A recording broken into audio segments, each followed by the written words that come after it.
Okay, we public question, any public questions? No? Okay. Correspondence received for information requiring direction of council.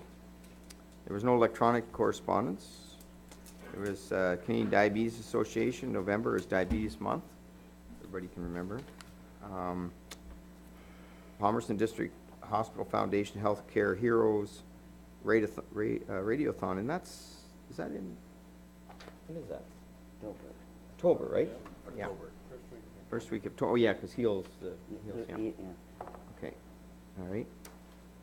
Reports of committees and, do I need a motion? Motion to accept the correspondence? Councillor Faulkner, seconded by Councillor Turton, all in favor? Reports of committee and town staff tabled and motions of which notices have been previously given. We have minutes from the Clifford Housing Board minutes from June 13th. That's it. Motion to accept. Any questions on it? Councillor Caldwell. Pretty quick. Councillor Faulkner, all in favor? Carried. Okay, staff reports. And we have the chief building official. Are you doing that one? Go ahead, Bill. Mayor Bridge, this is a normal report for sewage allocation in Palmerston. This is for a semi-detached unit on, I'm trying to find the lot there, one of the lots in the Milton side of Crescent, 149, 151. And the CBO is reporting that 29 of the 42 reserved units have been used and 2 of the 88 other development units have been used, leaving an additional capacity of 13 reserved units, or a total of 99 units still remaining. So there is capacity in the sewage treatment plant. We are working diligently and we'll be reporting back to council shortly on how we've improved that capacity. So our recommendation is that you allocate those 2 units to 149 and 151. I would like us to maybe have a report for our next, can we do it for the next council meeting? I think we got to be getting pretty close to getting rid of this bylaw. Yeah. Are we not? Good. Sick of doing these. Me too. Tired of it all. Need a motion. But isn't it wonderful Councillor how Turton? it's growing that we've got to do? I know. Councillor Turton, Councillor Elliott, all in favor? Okay, carried, thank you. Get rid of it. You're doing the building Yes, Mayor Bridge, the August building summary, 2013, ending August 31st. 16 permits issued worth 1.17 million. Last year we were 18 permits issued totaling 2.1 million. To date, basically about the same as last year, 10.584 million in construction versus 11.1 million last year. Overall residential creation is 17 this year. Last year it was 18. So very similar year to last year. One of the biggest differences is the institutional. Last year we had the police building, which was one of those blips we get from time to time with the construction value. So it's still relatively busy in the building department and still creating residential units. We had one large dairy barn too, I think, or no, that might have been the agricultural. 1,000,003. Yeah. Okay. Need a motion to accept. Mayor Fisk, Councilor Hamley, all in favor? Carried. It's in the right direction. Okay.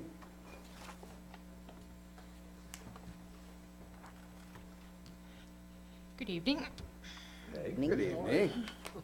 Okay, so the first report I'm bringing forward is for a severance, B90/13. And so the owner of the property is Joyce Hudson. I'm not sure, Hudson, I believe it's pronounced, at Part Lot 13, Concession 14. And the applicant is Paul Mannion, who owns the property right next to it. When you look at the map on 5445, that's Paul Mannion's property. So the subject lands, the retained parcel has an entrance onto Highway 89, and they're looking to survey 1.6 acres and merge that severed parcel with the property owned by Mr. Mannion. So when you look at your drawing, the dotted line, red line on the map, on the colored map, is that little portion is that 1.6 that they're looking to sever off. And you'll notice the planner's comments on the second page. They have listed 3 different conditions of severance. And one of them being, the third one being the, that we achieved there regarding the hobby barn. So you'll notice the little graph that I have on the report. So because of the change of property line, that reduces the setbacks of the hobby barn on the retained parcel. What is required is 22.9 meters, and with the proposed lot line adjustment, it would reduce it to 8.88 meters. As well, because the retained parcel, the lot is actually going to be smaller, according to the zoning bylaw, there is a ground floor area maximum. And so with the hobby barn on that lot size, what is permitted is 600 square feet, and what he is proposing due to the lot line adjustment is 753 square feet. So the application was submitted to department heads, and Fire Chief Harrow and the road foreman had no comments. However, the chief building official did note that the hobby barn on the retained parcel would require zoning relief in order to address the minimum setback and the maximum square footage of the hobby barn on that lot. So the recommendation is for the Town of Minto Council to support the severance application to the Planning Land Division for the property at Part Lot 13, Concession 14, Town of Minto, with the following conditions. The first condition is just that all financial requirements are met. Any fees in order to process the application as far as the township is concerned. And the second one being that prior to the certificate of consent on the retained parcel, that it meets the zoning requirements to the satisfaction of the town.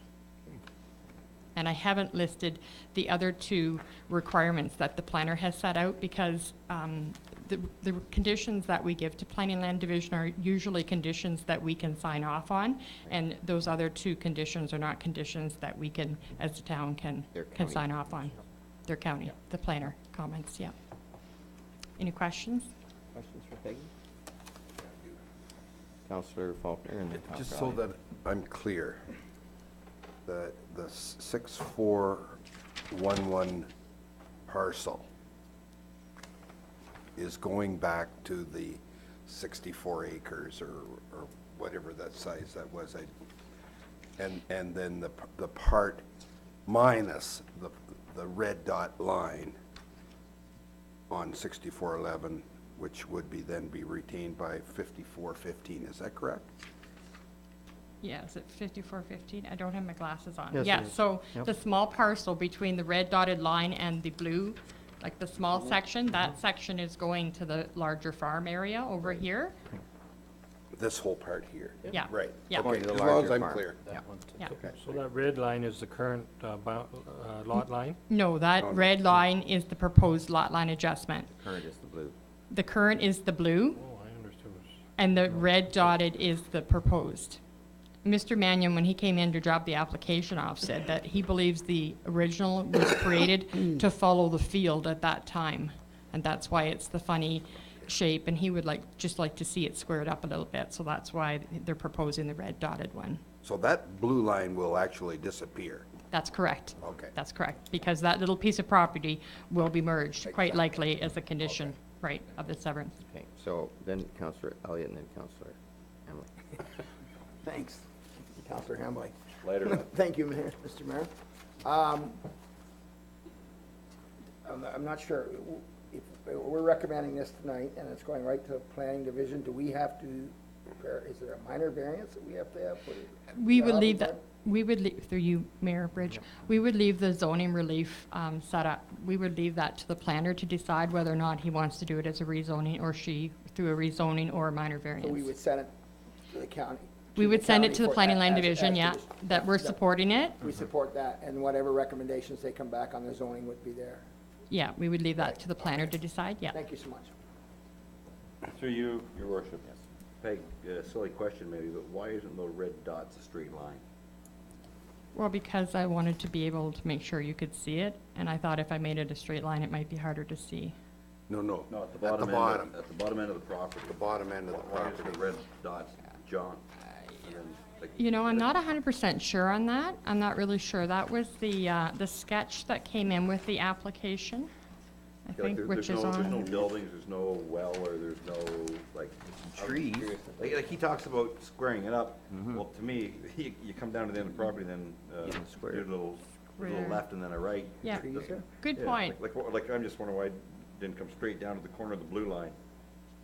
Bill has a planning thing. Well, not really, just the survey drawing shows it following a wire fence, so I think Ah, they're okay. following that. Also, the red dots follow a wire fence. That's right. Oh, Oh, my goodness. Good question. Good question, though. I just, like I said, like when you made the comment that Yep. you wanted Yeah, to square square up it the up. property. Well, that's Yeah, not and square then to it's me. not 100% square, right? Yeah, I'm confused, obviously, but under the planning opinion, it said the proposed lot line adjustment would sever a vacant .66 hectares and add it to the appropriate approximate 38 hectares, resulting in a 95.5, or sorry, 38.66 hectare agricultural parcel. So to me, it looks like, or the planning opinion says that parcel is being added to the farm. That's correct. That's correct. This little piece right here, It's going from Mannion to Hudson then, is that what's happening? no, it's going from Hudson to Mannion. Mannion owns the farm around it. Oh, okay, Mannion owns the farm, I see. and this was a lot that had, the blue section is the lot that had originally come off, and now they're looking to just straighten it up, that lot, and just take that little piece off and give it to the rest of the farm. All right, okay, sorry, then. I didn't realize that maybe didn't say it all the very rest clear. of that was part of the, part of the. Of the farm, yep, Farm, yep. okay, thank you. Anything else? No? Motion to recommend? So just the comment, I'm with Councillor Hembley. If that wants to be, if that's the purpose, then draw a straight line, like the fence. It should not follow the fence line, in my opinion. That's like Mr. Cole and Mr. Richardson, they followed the fence line in respect to a tiling application, and the fence happened to be, I think it was 26 feet off of where it should have been. So I think we got to be careful about following fence lines. Right, yeah, and I didn't call the surveyor to ask the question. The survey, and it shows it jog on the survey. There must be a It's reason. 18 feet, like 20 feet. There must be a reason for it, though. And I've never gone out and walked it, but. I know, I'm sorry. Like Mark Van Patter's here now. I know he's a smart man. Now, Mark, could you answer that question for us? Following the fence line. Yep. You're a very smart man, no. Do you want to see the picture? There is the, Yeah, the question is, why isn't it straight like Mark? so, He wants to square the property off, but he followed the fence line down. There's that little jaunt at the bottom of the property. Red lines going down, John. I'm just curious why it would be like that. So he's following the fence? What it says. it kind of looks like the fence. Old wire fence, Dangerous farm thing to lane. do.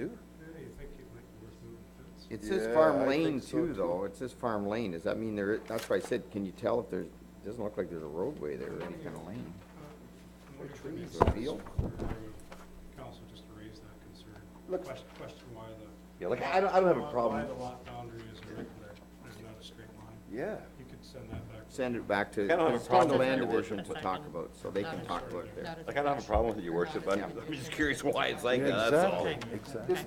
Okay, why don't we just put that in our comments? Okay, so I won't add it, I just spoke to the planner, and he Yep. said not to add it as a condition, but just add it as an additional comment to the, Comment, when I maybe, send then we it. can get an answer. so these guys can sleep at night. Sure, okay. Boy, Well, I believe, isn't there, Thank you. isn't there Thank you for my trees help. right there? There, it appears to be They're like going a around fence row, trees. but, All right, very good. so do you have a We mover? need a motion. Yeah. By Counselor Caldwell, second by Counselor Hamley, all in favor? Okay, good, thanks. Okay. I'm sure there's, Sorry, Peg. No, that's okay, it's a good question. I just looked at the survey and said, okay. okay, Okay, so the next report is proposed sale of surplus MTO lands. So we received the letter that you see on the back from the ministry saying that they are declaring the certain properties surplus, and you'll see by your map that I have actually taken the description from the letter that we received and tried to plot it out on the map so you could see where the different lot concessions are located. And so basically, it's the four triangles, it's the sight line from the CN land, it's the four sight line triangles that they're declaring surplus. And how this came about was when the Douglases were attempting to sell their property, that property doesn't actually have road access. So therefore, they had to contact the ministry, and the ministry tends to ask the lower tier and upper tier governments first if they're interested in purchasing the surplus land. So this was forwarded to the building official and the public works director, and they couldn't see any value in purchasing it. Bill and I kind of talked about, whether or not you purchased it and then turned around and could sell it, but the ministry has a clause on the deed that if you sell it for more than what you purchased it, you have to pay them the difference. So, so basically, the one interesting thing I found about this memo was the fact that I would have assumed that those sight lines would have gone with the CN land, but apparently they were separated out, and that they didn't go with the road allowance when the road went from the province to the county. I would have thought they would have went as road allowance, but apparently not. Because if they would have been road allowance, then the Douglases would have had road access, but this way they don't. Mark's leaving before he gets. you had one other question. Any questions for Peg on this? Deputy Mayor Fisk. I have a question, and I don't know who to ask, whether it's Bill or Peg, but if we decide we don't want it, then the property is made available to any and everyone in public, or would the Douglases have first opportunity? The And Doug- then, The county will have opportunity as well as us if we don't they wish to would have they it. not before us? Would they not decline before us, probably? No, I think we go before them. The letters probably are out there now. I'm not sure how the county deals with these procedurally, but we brought it here, so I don't think the county's interested, but they would need to declare it likely before tomorrow like us, so. And then I believe it goes to abutting landowners. Yeah. Okay, because, they had the property sold, and then it was discovered that they didn't have road access, so if it's available to anybody, the person that was wanting to buy the property could buy that little spot and then have them basically at his mercy, and I wouldn't want to see that happen. No, I think that it only goes, you're right, Bill, it goes to the abutting, whoever actually owns it now That's correct. The first. process that's applying now is for government agencies, so if it's surplus to everyone, then it goes to the abutting owner, first option. So this is a process, we helped them initiate it because it kind of had stalled, so we got in touch with the appropriate people, and then these letters started to come out, so. Okay. We're wanting to facilitate this going to the landowners so they can get proper access. And I believe build a house. Yes. When they sell it to somebody. So our intent is that we believe we shouldn't acquire the land, but we just needed your consent to that. And we'll tell them tomorrow, or we will not respond by tomorrow, so, and it moves forward to the next stage.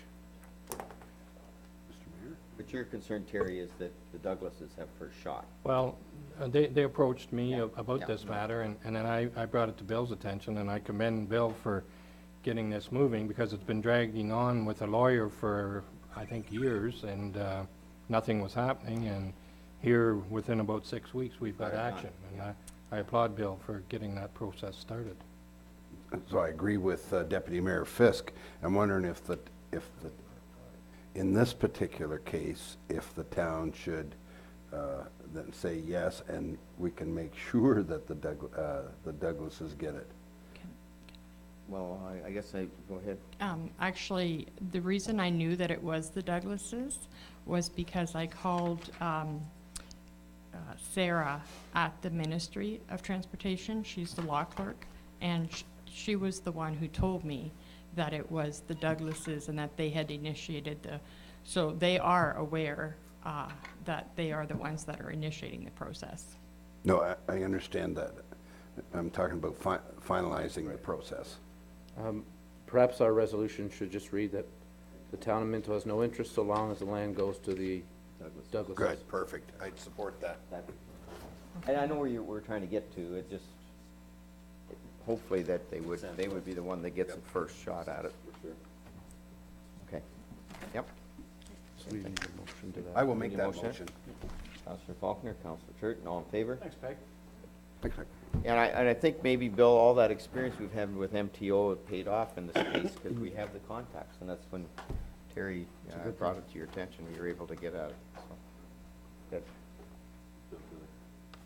Okay, next, we have, Excuse me, Mayor Bridge. yep, it's you, I'm on for a few here. yep.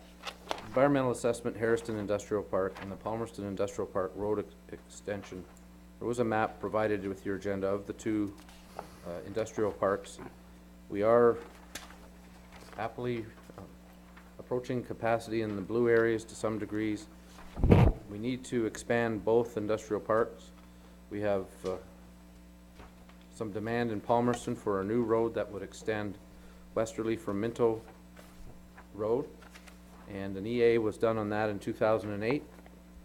We discovered that after the fact. We had reported to you that we needed to do the EA on both, but turns out we found the 2008 EA.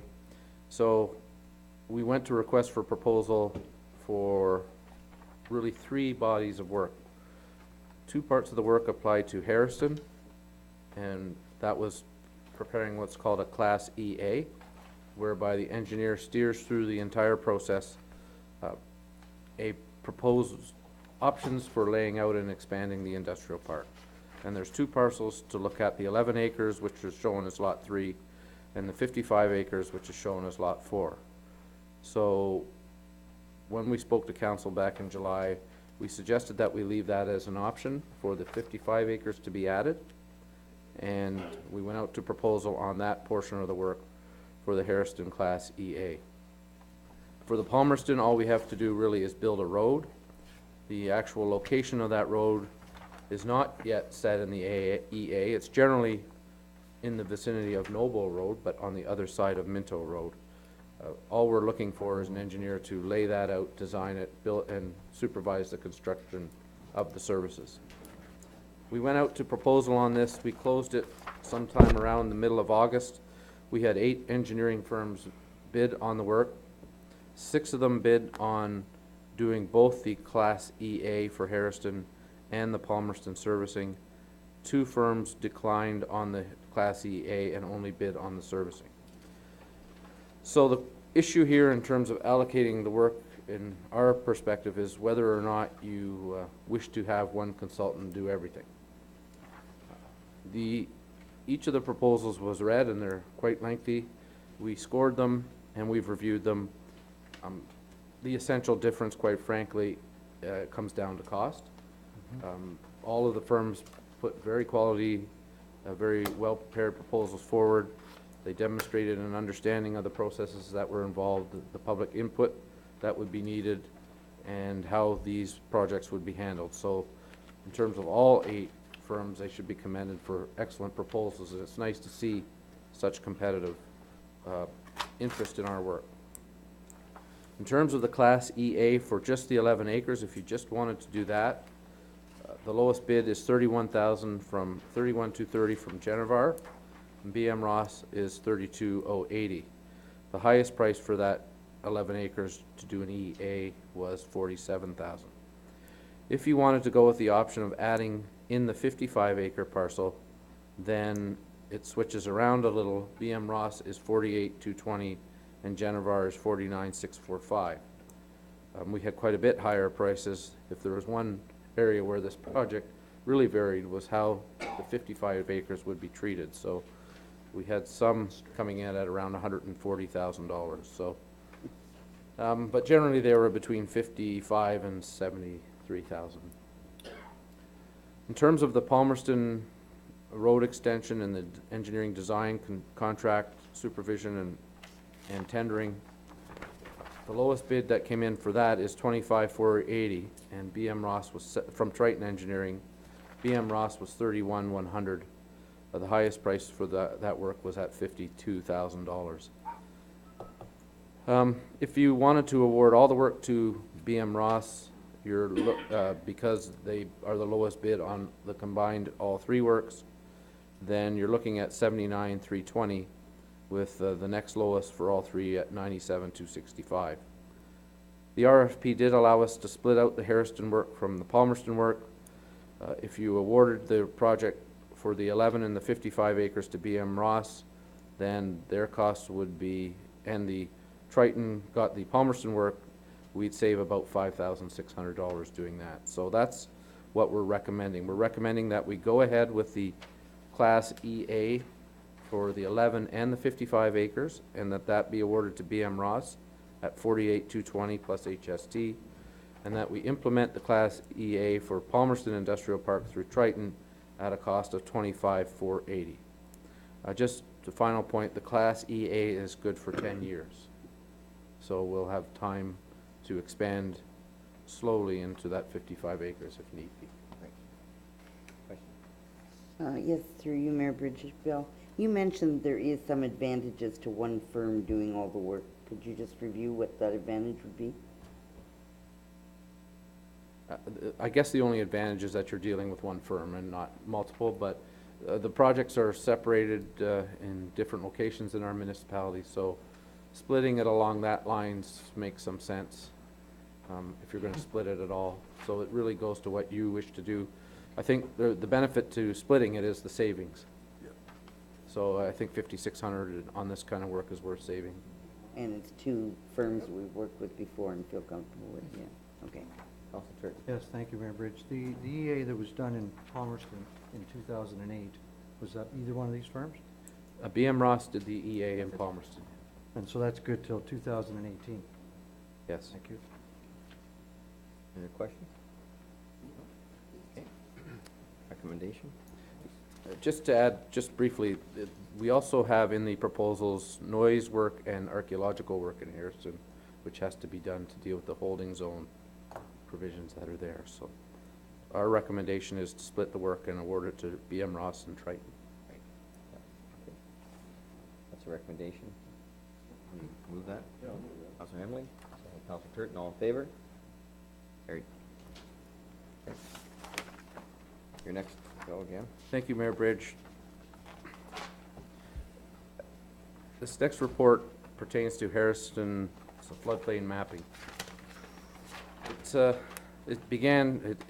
of been a 2-year thing for, personally, to learn a little bit about what's going on with the floodplains in Harrison. We've had emergency exercises on it, and we know it's an issue. So when I arrived here, council had already started on working in the North Ward with Triton to assess what's going on there and whether there were remedial things we could do to help with flooding in the North Ward.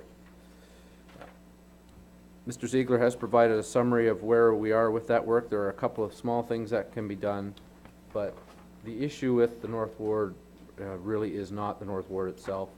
It's with the overall floodplain in Harrison and how it's modeled and how it works right now. So under recommendation 4 in the Triton report, there's a suggestion that there's quite a bit of change to the flow characteristics in the Maitland River and that we should look at remodeling the flood lines through Harrison.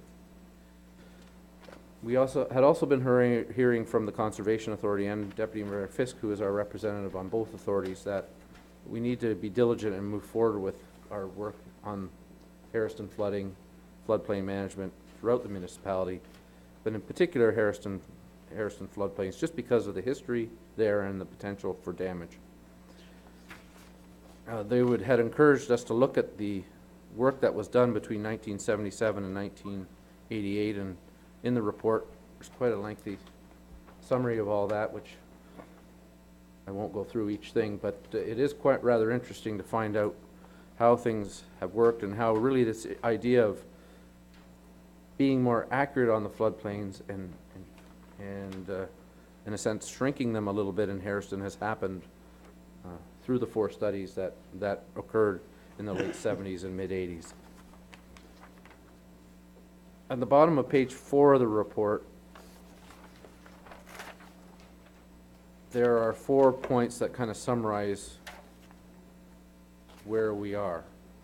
And where we got here based on our review of those old studies, and also discussions around the Chickadance development, discussions around the Harrison Senior School, and also through the initiatives of the Conservation Authority. But basically the current floodplain mapping that we've been working on is based on 1988 mapping, when the CN rail bridge was still there and the Arthur Street Bridge hadn't been refurbished, and the Elora Street and Young Street Bridge before they were replaced. In particular, the rail bridges coming out, I think the engineers are suggesting that that could well have dramatically impacted on the flood lines.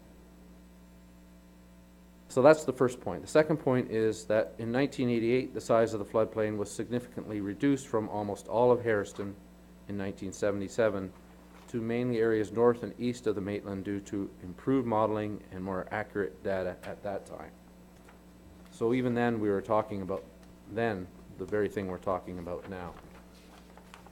For council's reference in your report, there's kind of a blue area sweeping through Harrison. That's the floodway. That's the area that will definitely flood if the regional storm ever hit. And the blacker or shaded areas are the areas of the North Ward and, quite frankly, my neighborhood and others around here that would flood if the regional storm lines were to impact. So you can see it's quite sizable, the areas. But if you look at the way it's working into, this is a layperson's assessment, it really seems to me to be dramatically affected by those rail bridges, which are no longer there. So. Back in the 80s, when they were looking at what to do, the preferred option was a combination of refurbishing the bridges, some of which have since been done, replacing the Young Street Bridge, which I believe has been done, as well as diking and diversion, those sorts of things.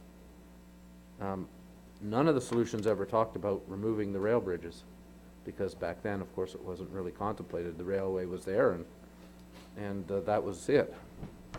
But things have changed.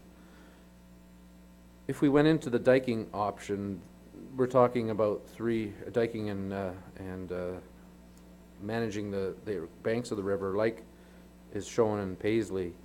We're looking at several $1 million at a time when there's no longer any partners around to help do that. So our opinion is that we need to start from somewhere that we feel is accurate based on the flow characteristics that are around now, and having Triton carry on with their drainage work and model the floodplain in concert with the Conservation Authority, using total station surveying, linking it into digital contour mapping that's now available, and using the most up-to-date modeling, knowing now that the bridges have been refurbished and the one CN bridge is removed, could well generate quite a different floodplain. Who knows, it might be bigger, but it might not. But before we do anything, I think we need to get on with characterizing the floodplain in an accurate way for Harrison. So that's our recommendation, is that we work with the Conservation Authority and Triton Engineering to bring back a proposal with a cost for the 2014 budget. Final point is we had Mr.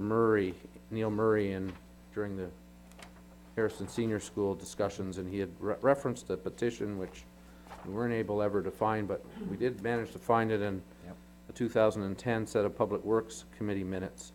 So that's attached so that you can see it. Those are people in the community that still are asking council to address the North Ward. I think that the North Ward will be addressed when the floodplain issue is addressed, because I think the North Ward floods primarily because of, the extent of the floodplain right now is primarily because of those rail bridges being in there, so we need to model it to get it more accurate. So that's the recommendation, that you give us direction to do that. Just final point, the report was reviewed by the Conservation Authority and Triton Engineering, so it is generally accepted to be accurate, even though it's not done by an engineer. Also, Steve Jackson asked that I point out point number 3, that there is a Ministry of Natural Resources guideline that's quite old on how to do floodplain mapping work. So this will be a public process if you choose to go down it. So we'll have to take it through the public, identify where the floodplains are, how we got there, and have people comment on it as well. So he just wanted to point that out to you, Councillor. Two questions through you, Mayor Bridge. First of all, whose responsibility is to take the railway bridge out? That's my first question. And the second question, it's more of a statement that the county is redoing the bridges out by the Von Westerholtz and John Richardson. That's going to be a huge improvement. And since the original data, the Blind Line Bridge was totally replaced, and there's been a substantial, in my opinion, a substantial improvement in the flooding issues in Harrison since that bridge was fixed. As well as the, I think it's Side Road 1, back behind John Kerr's, back that side road, there were 3 brand new culverts put in there a number of years ago. But ever since those 2 things have been changed, and I agree with CAO White, and I think it's an excellent report, that if that railway bridge was taken out, I think there would be a huge improvement. That's my comments. Any other questions? Yeah, I agree with Councillor Faulkner. It is a really good report. There's a lot of information there. Yep. And I think, Terry, you might correct me on this, because we had that meeting with the Conservation Authority. One of the things, unfortunately, they don't have money to do an engineering study. So I think it's important that we do it, and then find out where we stand as far as what our current flooding situation could or couldn't be with this new data. So I do believe too, and working in closely with the Conservation Authority, so we don't create a document that they're not happy with either, because it has to be a joint thing in the end. And I think that's been how you've approached it, Bill. And just to add, that they actually do have the modeling, Right. computer modeling, so they will take the data that Triton prepares and model it for us. So Right. in that sense, we Okay. are working together, so hopefully we'll do it in a sense that everyone's happy, and we take it through a public process so they can understand what's happening and how it impacts. I believe that Steve Jackson is actually going to do the whole Maitland watershed. Right. It's going to be all remapped, so hopefully we can be a priority or get near the top of the list, especially if we have some funding to help them with it. I think That's what we talked about. we could probably get it done sooner than later, and it's in the plan. It's just that Okay. their funding is limited, and I'm not sure where we sit now, but Yeah. I think if we've got some money that we could get the job done a little quicker. And that's why I think we should, because it's an economic development thing, so if we can adjust, if it turns out we can adjust the floodway or the floodplain a little bit, it could be a big boom to us from an economic development standpoint too. So I think it's a good starting point. Yeah, is there any chance that he would come and kind of give us an idea on what kind of funds he needs to complete our area? Well, that's what they're going to work on with Yeah. Triton and him, Yeah. going to come up with a cost.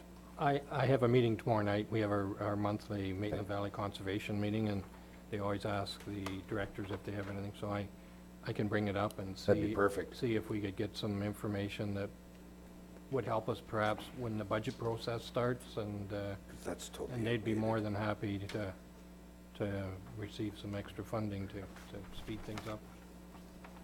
Is it our report, though, that we're dealing with? How did you want to do it, Bill? Do you want to? Well, I think carry some we'd like, direction? in speaking with the staff and the engineer, bringing a proposal back to you And with that feedback from the authority, we'll outline who does what and who will pay for what.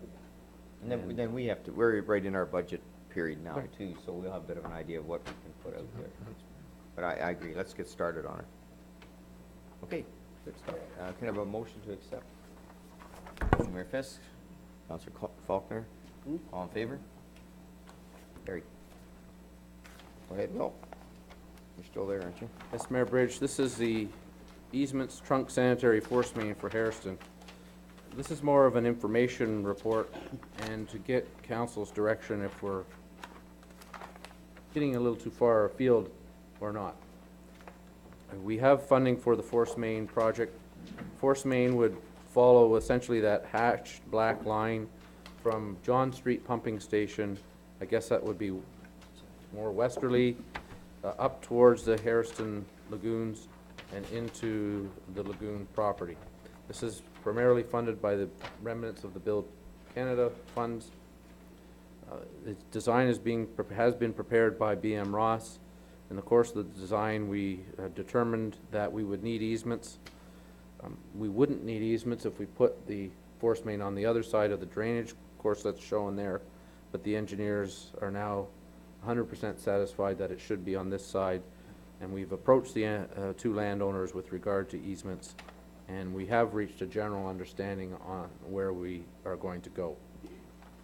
There are a couple of issues that we should have a conversation about. You can see that there's a proposed Harrison culvert, and that's somewhere on the drainage course partway between John Street and the lagoons. They have a series of trails on the property, and they would like to have some access at that point. When we designed that culvert with, this is again Triton working with BM Ross, it was starting to get a little bit costly. And one of the concerns of the Conservation Authority was, did we have the right design on that culvert? So we need to, your direction to link into that culvert construction because it could be more expensive than we had thought. Access over on the north side of the property where we're again dealing with the 211 and 55 acre parcels again, and whether there's some way of linking in, putting the culvert in return for some access over at that point. That idea has been discussed with the Harrisons, and they are, as they have been over the years, very willing to look at that. The issue will be what standard of culvert we have to put in. So as long as you're comfortable with us looking at those sorts of things, that's what we would like to do. The second thing is whether we own the land on the Harrison property or not. That would be the blue part of the easement. I think they would like us to own it. We don't really have a problem with owning it. What owning it does is give them 3 parcels essentially. The little orange parcel on the south part of the property, that's called the Harrison South Lot.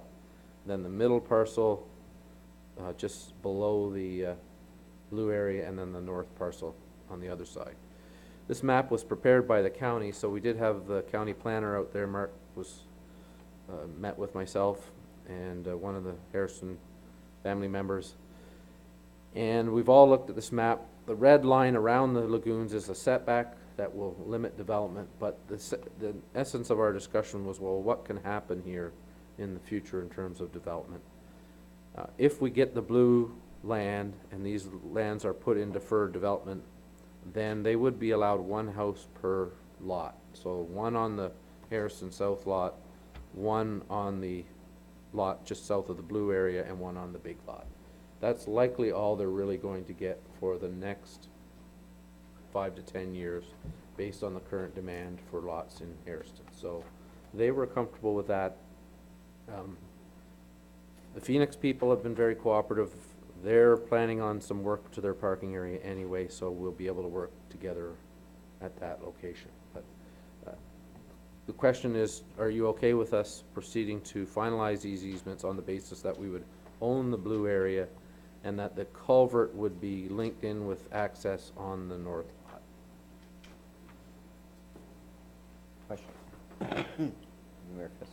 I'm just wondering who owns what in this, this map? I know the Harrisons own the 2 orange lots, but all in between there, is that town property or? Sorry. Yeah, the Harrison South lot, they actually own that whole thing. That whole blue and green area, like from dotted line to dotted line? Right, the everything? whole area beside our lagoons, they own. They own it all? They Okay. own all of it. So the Harrison South lot actually is a separate parcel, and the Harrison North lot with the X through it is where we talked about having some kind of municipal trade-off for the culvert. But they Oh, own all. At the north lot? At the north That was- lot, That's that short drive or gravel yeah. right there, okay. So are we promising them services to these lots, or? Sewer and water is available in little bits and pieces around there, but any sewer and water extension would be at their cost. Okay. Any homes that would go on there would be septic and well. And they are allowed, according to the county planner, on deferred development lands, which is what they're going to put these parcels in. I just have one more question, if I may. Yep. You make, the statement's made here that these requests have been reviewed by Ross and Public Works Director and are generally reasonable. I'm just wondering, will we get a dollar figure, or is it gonna remain generally reasonable? It's only reasonable at this point if we can control the design on that culvert. If it expands into some talk of freestanding bridges and things like that, that's not gonna be reasonable, so. You will get final agreements that they will have signed, and you will have a decision to make on whether to sign them or not, and in there will be the actual cost. The cost before we have to sign. Right. Okay, The good. general Thanks. cost right now for the culverts in around 5 to 10,000, but if it's something more than that, then we have serious concerns. Thank you. Okay, any other questions? David, you're looking puzzled. Yeah, just a point. When was this, it looks like this picture was taken in 2010? Is that what that's saying there? Ortho imagery flown 2010? Yes. Because I just, point of interest, right on the top of the page, it looks to me like that corrugated rectangle there was the sledge out of Oh, your sludge up here. number It 1 is. lagoon? In the bales? 25, We don't want to talk about that. 25 bags? We don't want to talk sludge. It's not where we go there. Okay. Sorry. Yep. Thank All you. right, thank you for that history lesson. Okay, we have a motion to accept. Counselor Elliott, Counselor Caldwell, all in favor? Very good. It's a good way to go. Bill, you're on this one. Mayor Bridge, last for me, but not least, I guess, is the Bridges Out of Poverty Initiative. We have been approached by the Wellington, Dufferin, and Guelph Health Unit. I'm not sure I quite said that right. Yes, you did. But they have the Bridges Out of Poverty Initiative that they've unveiled in Guelph. I know the deputy mayor has attended at least one of their sessions in the past, and it's certainly an issue for Minto based on our demographic and economic and income statistics, that helping and dealing with persons in poverty is important for us. What we're talking about here is not the town being the driver on an initiative, but similar to some of the other programs that we support, being aware and training our people to be aware and to help, be able to help.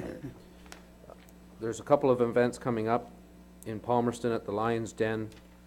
One is a Getting Ahead program that will run between November 18th and December 5th with childcare, and that's for anyone who you know or may have access to who is living in poverty.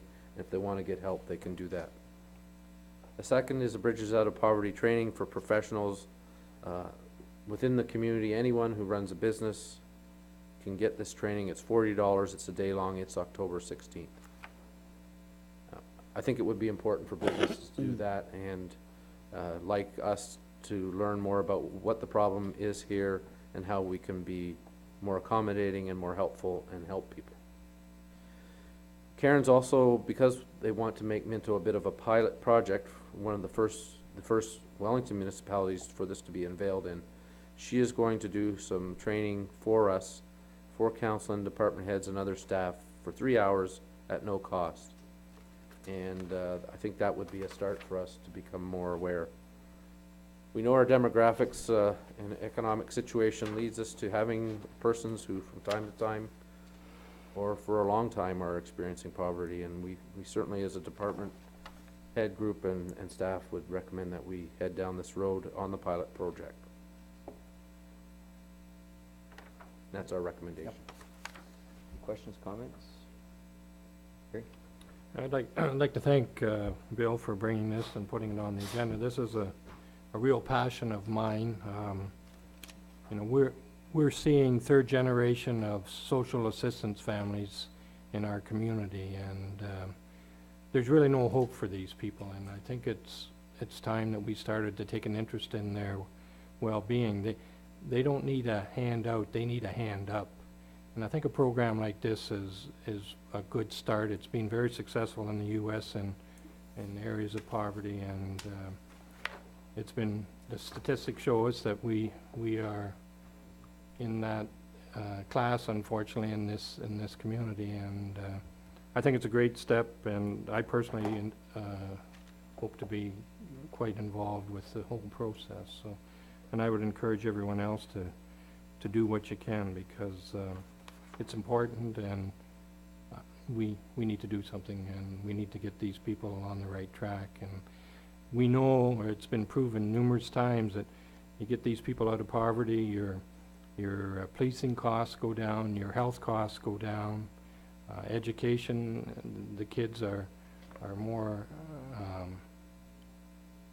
accepting of schooling, and the teachers have a better chance of being successful with the children in these families. So it's important. It's probably not a municipal issue, but I think as a society, I think that we need to be part of the process. Thank you. Thanks, Terry. And I would just add a comment to that. When Karen did come and give us a brief at the department head meeting, just about some of the language around this, and that's why I really think it'd be important if the counselors and the department heads could take advantage of this 3 hours training, because there was a few things there that I had some assumptions that basically I realized afterwards, you know, I was maybe not understanding the whole issue. And I think that's part of it as well, as to how do we deal and make sure we understand the plight that these people are in and how they adapt to the world and how they look at it through their lens, and how, you know, we maybe look through our lens and we don't see it differently. So I think it's really important we do that. And even I agree with Deputy Mayor Fisk, even though it's not necessarily a municipal level from a dollar sense, we could certainly add a lot of moral and support and our personal support to this type of endeavor. Okay. Motion to accept. Councilor Faulkner, Councilor Turton, all in favor? Good. And we have Brian. Good. I was getting a little sick of hearing your voice there, Bill. Maybe we can put some in between there, like, okay. Well, Bill, I wasn't May I gonna take just your ask vote. what You're doing a great job, Bill. Is this training, the suggested dates for this Well, training, or we're we'll gonna? get back to you Okay. on that. And I have to turn it over to Councilor Turton now. Thank you, Mayor Bridge. I don't get in trouble. We have 2 items this evening on Public Works agenda, and we have our Director, Brian Hanson, here as well. The very first one has to do with the sanitary sewer construction on Queen Street and also the water main, something that we've talked about for a number of years, and Brian, you have the floor. Thank you. Thank you, Counselor. There are 4 existing homes on Queen Street South in Harrison that are all using private septic systems and water system. In the past, we had issues with a water line that is fed from Laura Street South through a commercial property. Now, due to the delays from the ministry last year, we had it budgeted for 2012, but to accommodate, you know, possible future expansion of the commercial property on Laura Street, and to replace the current system running through his privately owned property. The installation of new water service and water lines, excuse me, I got a sore throat tonight. Need some water, Brian? No, I'm good. Well, I thought you maybe feeling a little choked up over the recent, Yeah, no, that's good, that's good. It's important to address concerns of water mains freezing and creating costly repairs. Now, estimates for this project are approximately $132,350 plus HST. And it's broken down below, as you can see there. There's currently budgeted $50,000 for the sewer and $25,000 for work in 2013. For the shortfall, it is proposed to use $20,000 previously allocated to Palmerston Sewers and deferring the George Street project in Harrison until 2014. Thanks, Emily. So Any the questions? recommendation- Yeah, Okay. any questions for our Director of Public Works? Deputy Mayor Fisk? Through you, Chairman Turton, the deferring of the George Street project, will that have any effect on the Metzger development? No, That's not that part of George Street. it is that part, partially, but it's all, the whole, the entire George Street project was budgeted. I see. But it won't start until 2014, so we'll have extra money in there. Okay. Councillor Faulkner? The four homes, I'm assuming that's in behind, the, Murphy's. Murphy's, Yeah. right? And, is that part of the town of Harrison? It used to be Minto Township. Yeah, but you see, exactly. But now it's the town of Minto. Right? Right? That's what your concerns are, Counselor? Well, there was an agreement made when those houses were put back there. So, I'm just wondering when,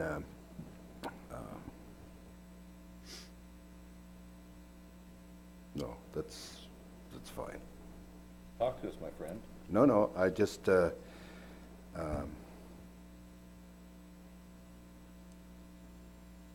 We need to when you divide up the budgets between Palmerston, Harrison, and Clifford on those projects, those are all based on the previous urban, if I might say, planning. And so, I just wondering where this fits in. It's my understanding it's in the urban area, but even though it's not urbanized yet, it is in the urban area of Harrison now. Well, Well, it used is. to be it used to be in the township of Minto. Yeah, So what we're gonna do exactly. is We're gonna upgrade the former township of Minto. That's right. Upgrade their services to standard. That's right. When The I way say it- urban area, I mean the urban service area. Correct. On Correct, I paper, know not- exactly yeah, what you yeah. meant. Right now, it's serviced off of Lower Street, so it runs through private property. You bet. So- You Any bet. other questions on this? Deputy Mayor Fisk? I'm assuming there'll be some hookup fees for these houses to hook up it to the sewer system or not? That's correct, there will be And fees. are they aware of what those fees may be? That I do not know at this point. We It'll can- be mandatory, right. like they'll have to That's hook right. up Yeah. once you put the sewer in there. This has been in the budget since I've been here, so Yeah. whether they were Oh, okay. notified previous to me didn't know being that. here, I'm not sure. We likely should notify them before we do it. We can do Yeah, that. Give them a heads up so Okay. they can start saving. Yep, sure. So some of this cost to be recouped from that, the fees that they'll have to pay, That's correct. so that'll help budget-wise as well. Yep. Thank you, that's It's up front. exactly what I was And we referring wanna to. get those water meters in there right away too. Not for a few months. Any other questions? All right, so the recommendation then. I'll make recommendation. Okay, the recommendation is that, moved by Mayor Bridge, that the council receive the report 2013-30 regarding water main and sanitary sewer construction. Queen Street South, Hairston, from the Public Works Road Foreman and the Water and Sewer Maintenance Foreman, and to approve the budget reallocations and proceed to tender for this project. Can I have a seconder, please? Councillor Hambley, all in favor of the motion? Against? That's passed. Thank you very much. Second item? Second item on the agenda here is the report on the town-owned parking lot, 105 Main Street West, Palmerston. Go ahead, Thank you, Councilor. Director Brian. 105 Main Street West in Palmerston is the current location of a town of Minto public parking lot. A call was received regarding a sinkhole in this parking lot in August. prompting Public Works to investigate further and block off the lot due to safety concerns. Prior to the town purchasing this property, it was a local feed mill which burnt down in a fire many years ago. A decision to demolish and backfill the remnants of this building was made at that time. This lot was paved approximately 10 years ago and has severely deteriorated over the past 4 years. There is a waving effect on the hard surface as well as sinkholes showing up in various locations. Public Works staff completed an exploratory dig on this property on September 11th in 4 locations with the following being found. A concrete enclosure, possibly a cistern, which was not filled. Sanitary service not properly decommissioned, causing infiltration of the sanitary sewer system, now properly decommissioned on September 11th. Foundation walls of the old structure standing just under the asphalt surface. And bricks, wood, insulation, and other building materials buried on the site. Due to the voids undermining this parking lot, it will remain closed until rehabilitation can be completed or just remain closed permanently. Got a cost from a consulting engineer at a cost of $67,100, including $10,000 contingency in engineering plus HST. Funds have not been allocated for this work in the 2013 budget. So this is something that's just come up Just come a up week lately. ago. Any questions for our director on this? Councillor Hambley? How, soon should this be done, Brian? Like, we haven't lost any cars yet in the cold. No, it's closed off. We shut it down right away. Yeah. When we excavated, there was a lot of voids underneath, and like you get great big chunks of concrete just right underneath the asphalt. And all the granular A that was put on top has been washed down through the whole parking lot, so So soon, or? that's totally up to council's decision how they want to approach it. According to, from what I know anyway, there's quite a few cars that parked there for the variety store and all the stores downtown, so I'm not sure what approach you want to take on it. Councillor Elliott? You're right about a lot of cars parked there. It's used quite a bit, and I think it's something we have to make a priority as far as I'm concerned. And plus, when you drive by there now, our downtown is deteriorated enough in Palmerston, and when you see that, that's another eyesore that's a poor sight to see, and it's half gravel, half pavement, in and out, so it's has to be a priority for economic reasons and for the use of the community. I think it has to. I know the pictures and they really don't show you that much, but unless you're on site to see it, and the mayor was on site there. Go ahead, Ron, first. Councillor Faulkner? Well, just, I know part of the cause you stated as the fine granular has washed down into the old cistern and whatnot like that. Or would we solve it by putting more fine granular on it? No, nothing. Just go to the bottom. It's that big a hole down there? Well, it's throughout the whole parking lot, like there's cavities all the way through it. Like, it's not like you would go in there and demo the building and crush it down, pound it solid. There's holes and voids all the way through the parking lot. Mayor Bridge? Yeah, I was able to go over when they had it dug up, and it was terrible shape. I mean, these pictures you write, Brian, don't actually give you, it gives you a little bit of an idea, but They're taken down in a hole, so it's just. yeah, like it's just, there's all the areas, you can see why it was collapsing, and there's nothing under it. Basically, it was just the pavement in a lot of places, and that's it. You know, this much and what they did in the past was just put more pavement on it. As it sunk, they, you know, a little hole, put more pavement on it. So some pavement's this thick, some's this thick, depends, you know, Yeah, I And- think they tried to fill it once with grain, and they dumped the whole No. truck in, but nothing happened. The good news is, though, we did find possible, our sewer, it was open, The which sanitary was sanitary is open. wide open in there, so that, all that water was going through. Just into the- going in. Going in there, we were treating it. So that was a good news thing. But I think, I'm sort of with Councillor Elliott, I think this is something that we should, I mean, it is part of a parking area in downtown that, you know, the varieties used quite a bit. There's, hair shops behind, there's all kinds of people use that as parking. Plus the fact that it's sort of where the trail kind of comes in. I think we have to find the money somewhere to do it, in my opinion. Councillor That Henry. was just my question through you, Chair Turton, to Gordon, our money man. Can you find that kind of money for us? Come on up, Gord. Gord, just have write it a have a check, piece of Gord. paper. I know you got a lot of money. That's not what I wanted to hear. I knew that, but what we'll have to do is, realistically, assuming that we don't, we'll have to do it and fund it next year. Like, yeah, we're able to, you know, bridge finance or whatever. Yeah, that's- But we might have to put the funding of it in the 2014 budget. Now, unless things, you know, really turn around and we have a really great last quarter, then we know where we can put Well, some makes funds, sense. yeah. Just do it But now, I but agree, next year for it. it's one of those things, it's almost, I mean, we've had quite the year. It's almost like a storm. Like, who would anticipate your parking lot's gonna collapse? But as Councillor Elliott says, the mayor says, it's right in the heart of Palmerston. You pretty much have to fix it. So we fix it and, you know, get the funds, get the funds next year. Oh, now. Councillor Caldwell.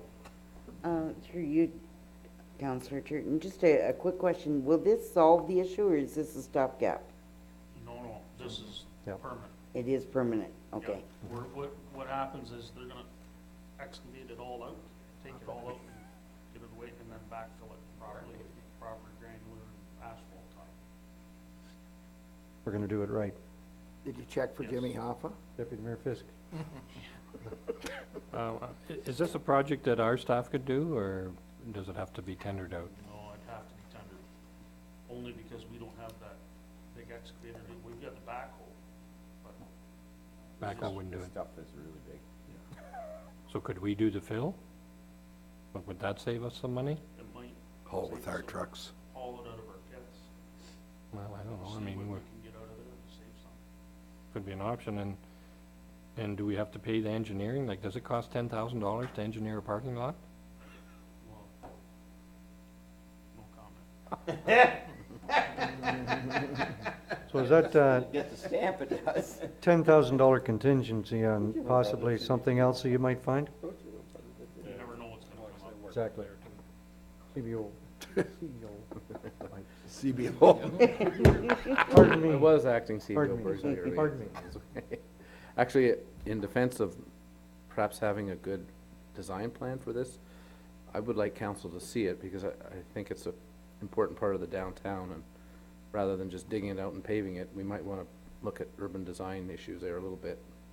Maybe some walkways and lighting, and just to see how it fits all in, that's all. So a few bucks on engineering there would probably be well spent. Just if we've redone the downtown, we want to link it in and all that stuff, so. You think he was a Boulevard. planner at one time? Any other questions? So the recommendation here then is the Council Town of Minto receive report 2013-31 from the town road foreman regarding town-owned parking lot 105 Main Street West, Palmerston, and the council provide further direction as how they wish to proceed with rectifying the issue. I'd like We to have- make a motion to go ahead with this and get it fixed for the snow slide. Thank you, Councillor Embley. Can I have a seconder for that? Councillor Elliott? And maybe we could add to that, that we would budget into the 2014 if we had to, or have our treasurer find the appropriate funds. Would that be okay? Go rob a bank. See you We'll later. keep digging. Also, we gotta keep in mind, for my guys to do that, we're coming into the winter season now too, so it's It might be really tough. cramming up. It's been like that all year, but it's just, There's only so much gravel we can take out of that's that correct. path. Yeah. If we may just add to the motion that we bring back the plan and the funding options as part of that. I think that's what. Does everybody understand the motion? We're going to call the question. All in favor of the motion? Against? That's carried. Thank you very much. Thank you very much, Brian. Gord, for your help. Might as well stay right where you are. We'll pass the chair back to our mayor. Thank you. Thank you for that pass back, and I'll pass it over to our Chair of Finance, Mary Caldwell, Councilor Caldwell. Thank you. The Finance Committee has two items on the agenda tonight. The first one, and I'm not sure, Janet, were you coming up for this as well? Oh, come on. It's our tax All collector right, going to Janet. talk to us about the minutes on of TV. settlement. So, yeah, I'm fortunate to have our special guest. No, you, You've sat here all night, you've got to get on that's TV. right. and- yeah. You always listen to Gord. Oh. Once a week, whether we need it or not. So, we have our routine, I guess, assessment adjustments here, and again, there's basically two varieties that we have. The ones that when a property changes, or sometimes when they make a change in the assessment return roll for some unknown reason, farmland will flip back to residential. And even though it's still in production, it's meeting all the criteria, so that takes a while to get adjusted. It goes through a MAFRA, back to MPAC, and finally to us. And so that's what the first few are for. And the others are people that have appealed their taxes, whether through a formal appeal or a request for reconsideration. And when that decrease is granted, it comes to here. I got a couple of figures, but I don't know if you have any questions on that, but Chair Caldwell asked me to ask, where are we so far? Well, so far, and it always takes a while for all these things to get processed. So we budgeted for our share $60,000, and we're only sitting at $7,300. So it sounds like Okay. very good, and that includes these figures here too. I do caution that there is a large industrial appeal that covers about, what, 4 years? And that could be significant. We've had that a couple of years ago, so I know 7,400 and 60,000 sounds like there's a big gap, but if that happens to go through in 2013, we'll probably be a lot closer to the 60. It may drag on until 2014, but that's where we're at right now. Yes, question, Mayor I Bridge. guess my question would be, Gordon, and you probably somewhat answered it, that's why we have the 60 in the budget. That's Because right. we know that might be out there, so. Yeah. And I was at county today, and same thing, we're talking about some large Yeah. gravel pits, and so we've got a large contingency sitting there just in Yeah. case. So you don't want to just spend the money because you haven't had to. We kept it. And 4 years ago, Yeah. it was the first year of a 4-year Right. phase-in, and we had a lot of appeals. It really decreased after that, and also if we have a decrease, we have to Right. recognize that immediately. It doesn't get phased in. Would there be any other questions? Yes. So the adjustments, RT, does that stand for residential tax and FT is farm tax? Yes. So we have the first one, for instance, RT of 345 decreased to 82.8. That's fairly substantial. Yeah. And then it says FT increased to 257,700. I'm just wondering, would it be much work to show how much, like what the FT was before it was increased, like you've done with the RT? On that one. It was zero. It was zero. Yeah, So are they all zeros then? yes. Okay. Yeah. So the These are difference these there. ones that kind of I was talking about. They're active farms, and somehow in the assessment process, all the farmland gets switched to residential, and this is putting it basically back where it was in most cases. And that was why I contacted Gord today and asked him if it wasn't too much work. You know, you're reading the numbers, but how much does that mean to us in dollars and cents I- as far as taxes are concerned? You know, and it's a nice surprise to hear that it's $7,300 today. That first one's no change. Gord doesn't like the decreases, that's for sure, big Gord. Great. And I never bring increases. Mayor Bridge. And I just, like always, when I have an opportunity, I always like to bring this up, because under the farm taxes, we don't get a very small portion. Right. Even though the assessment is still there, we only get 25%. Just to let the government know that I keep that in mind, because they took that away from us. That's the OMPF form? Yeah, I know. Just throw that out there. Okay, are there any other questions on this? Then the recommendation is that Council of the Town of Minto receives the Treasurer's report dated September 4th, 2013 regarding assessment and approve the adjustments presented. Councillor Faulkner and Councillor Hamley. All in favor? Against? The motion is passed. Thank you. And our second item on the agenda is the approval of accounts from September 11th, 2013. So once again, Treasurer Duff, would you go through any Sure. areas of concern? This, you probably note, is a little smaller one, so slightly above our average. Primarily in administration, we have payments to the province for tile drain loans. That accounts for 96,000 of it. In public works, as you know, we're very active doing our road projects, and we have $32,000 on the Connecting Link project just north of the lights between William and Adelaide there, and some work in Clifford up on Clark Street for $5,300. We're also in the water department working in Clifford on Queen Street for just under $20,000, and in the recreation we have about $14,000 on our recently opened project with the soccer pits and baseball fields. So those are the highlights, I guess. And the next one, we'll have to have all our $1 million payments to the school boards and counties, so it'll be a lot bigger next time. Tough checks for me to sign. Yes. That's right. Does anyone have any questions? Okay, the recommendation is the Council of the Town of Minto receives the Treasurer's report dated September 11th, 2013, regarding approval of accounts, and approves the Town of Minto accounts by department for September 2013. May I have someone make that motion? Councillor Turton, Deputy Mayor Fisk, all in favor? Against? Are you against?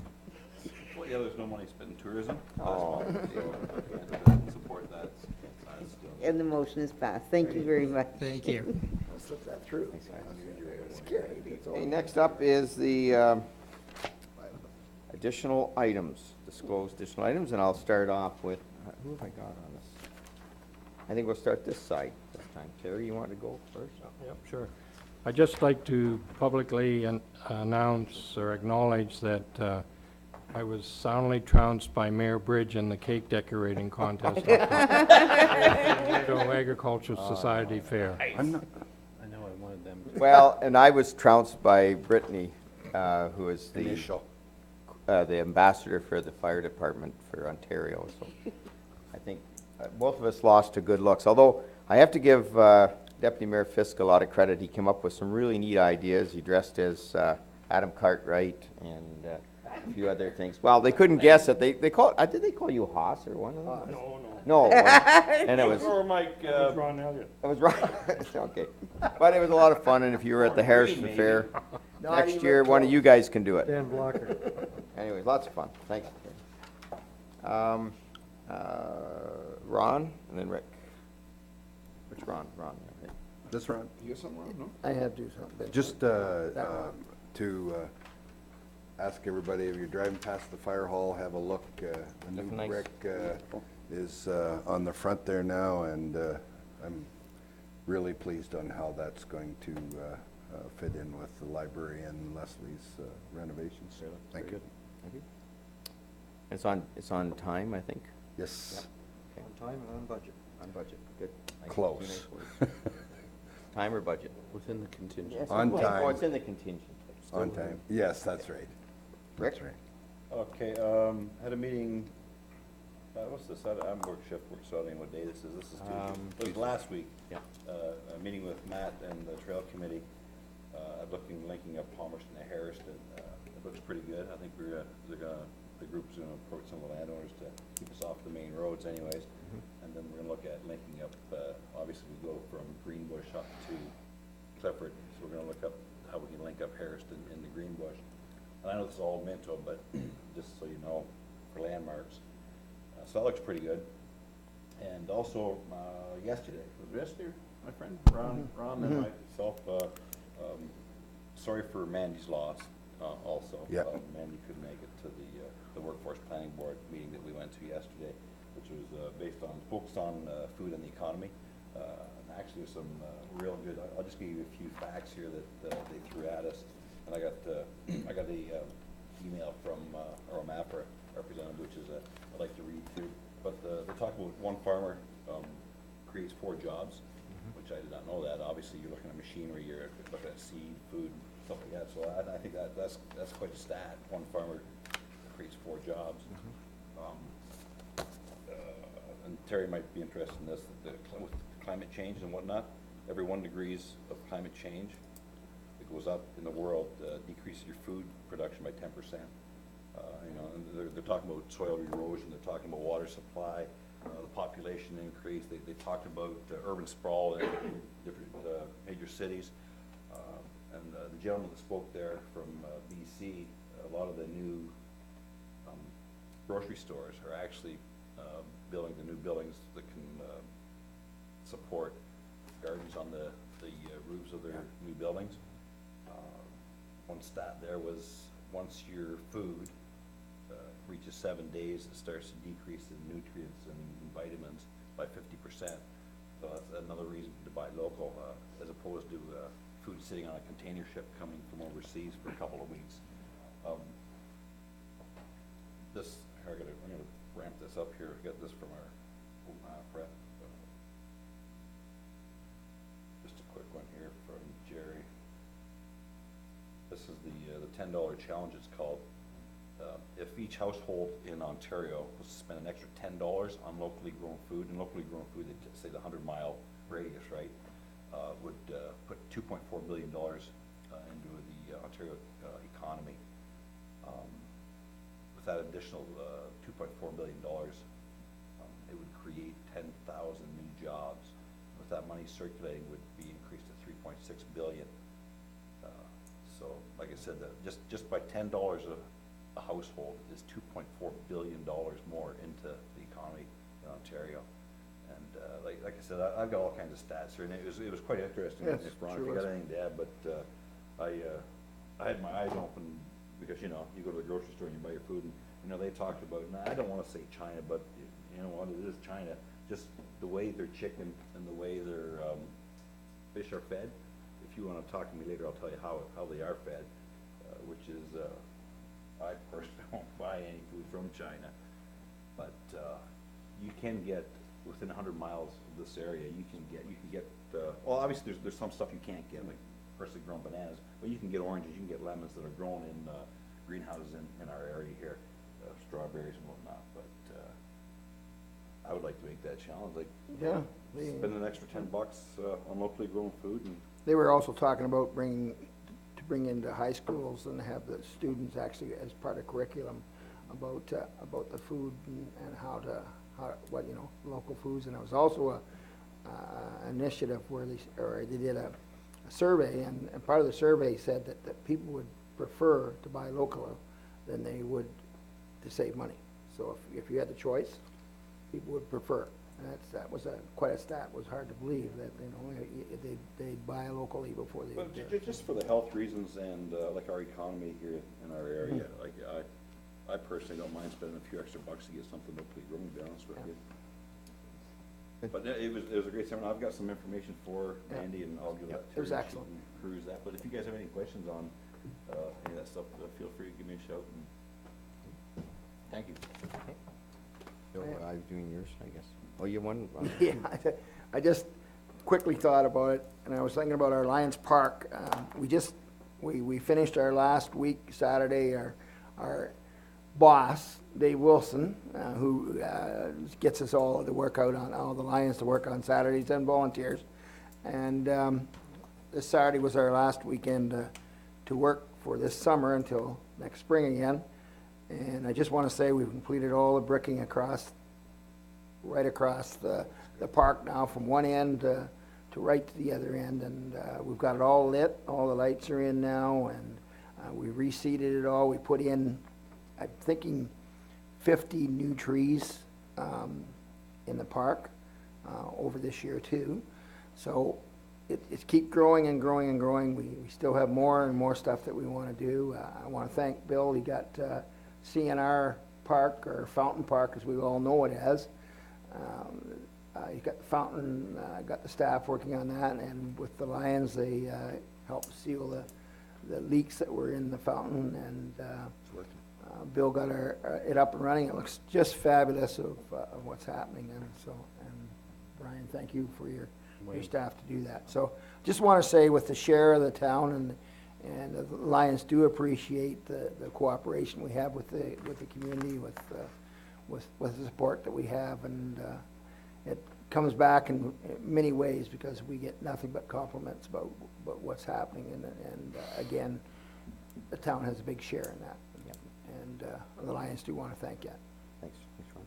Anybody else? No, I guess it's just me then. Just a couple things. One, on that point, Ron, I was at the Terry Fox run and walk. I walked, I didn't run. There were some bikers too. But a lot of it was through the park, and I got to go to the far end, and it looks really great with the lights, and you guys did a good job. And you just have to get your entrance there done now, and that's next year. And the fountain looks great and all that stuff, so that's very good. The Harrison Fair was a success, I believe. I haven't seen the final numbers, but they had a good weekend, and I know lots of you wrote at that, and I know people appreciated that as well. The other thing that I'm really excited about that I just got to talk about because it's so exciting is the Ghost of Minto Past. If you haven't seen it, on September 27th, we're going to be at the Town Hall Theater for a night of spooky tales and unexplained historical happenings. Come share your stories of local ghosts and scary situations, or just listen to our expert storytellers from Wellington County paranormal investigators who will be setting up their equipment. And I believe, Pat, I'm not sure, but there's a cookie ghost there that moves cookies around. Now, unless it's been you, Pat, doing it, but not telling you didn't eat them though, so they don't eat them, they just move them around. Light snacks and beverage will be provided. So try to do that. It's our second storytelling group, and we're going to be videoing it, and hopefully got some good stories. So if you got a story of ghosts, come out and see it. I got this from, when did we get this, Bill? September 15th? This week. This week? You know, the city of Guelph, they've challenged us because they came in second, if you remember, in the Motion Week challenge. They were the first losers. They were the first losers, and now they're saying that the challenge is simple: track your physical activities online. All entries must be completed by 9 on Tuesday the 15th of October. But they want to go all residents. All residents, yeah. And Guelph is known for creating the best possible quality of life. And all this stuff they're talking about. A few more. But anyways, I'm just not sure how we can coordinate that, and that would be my concern. Mandy's not here, unfortunately, because of the passing of her grandpa, but grandmother. Matt will do it. So, do you want us to look into it and accept the challenge, or are you guys up for this? Accept the challenge, if we can get the logistics figured out. Sure. I mean, they could do it on the website Yeah, where they I think report that's in what and they things do. like this. I Yeah. think it's gonna be the advertising of it and letting the people know it's out there. Yeah. So that Which they we'll do have to do on report. our That'll social be media. the hardest thing. Big undertaking. I figure that Guelph's got it probably figured out so that they think they can got us on this one. But They've probably been advertising it for yeah, they months. probably have for months. But anyways, I know Todd Dennis, Chair of Community and Social Service Committee of Guelph, and he's not a bad guy. Ward 6. So I'd like to see if, I'd like to accept it anyways and give it a whirl, but that's all I have. Oh, Mayor now Bill Bridge, has should one. we get in touch with them and say you're going to accept the challenge, and maybe we need a resolution of council to that effect? Okay. He is kind of. We accept the challenge, and Mm-hmm. we'll bring back more information on our October 1st meeting, so we Right. can really get into it. Really get into it. You all right for that? All residents. Everybody? Yeah. You want to accept it? Huh? You want to accept the challenge? I just think it's, I think you're going to have to start really walking in from town. walking in from town instead of driving out to council meeting. Walking into town? Yeah, into town. Okay, everybody all want to do a resolution? Someone give me a motion? Councilor Caldwell, Councilor Turton, all in favor? Our ace in the hole over here, Rick, he's always on the go. Okay, let's get him. All right, where are we? No others? No others. And you're on. Moved by Councilor Faulkner, second by Councilor Caldwell, the Committee of the Whole convenes in the Town of Minto Council. All in favor? Carried. No notices of motion? No notices of motion. No? Nope. Moved by Deputy Mayor Fisk, second by Councilor Turton, the Council of the Town of Minto ratifies the motions made in the Committee of the Whole. All in favor? Carried. Moved by Councilor Elliott, second by Councilor Hamley, that the bylaw number 2013-75, as amended, being the bylaw to amend the zoning bylaw number 0186 for subject property, part lot 89, concession D with an municipal address of 6133 Wellington Road, 109, former township of Minto, town of Minto. Be introduced and read in first, second, and third time and passed on open council and sealed with seal of the corporation. All in favor? Carried.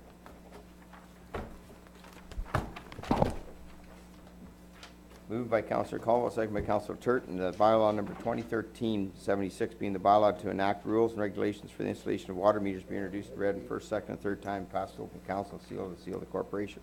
All in favor? Carried. Moved by Deputy Mayor Fisk, second by Councillor Faulkner, that the bylaw number 2013-77 being the bylaw to confirm the proceedings of December 17th, 2013 committee and council meeting be introduced and read in first, second, and third time and passed on open council, sealed with the seal of the corporation. All in favor? Carried. Moved by Councillor Turton, second by Councillor Elliott, the council of the town of Minto adjourned to meet again at the call of the mayor. All in favor? Nobody ever votes against that. Yeah. Especially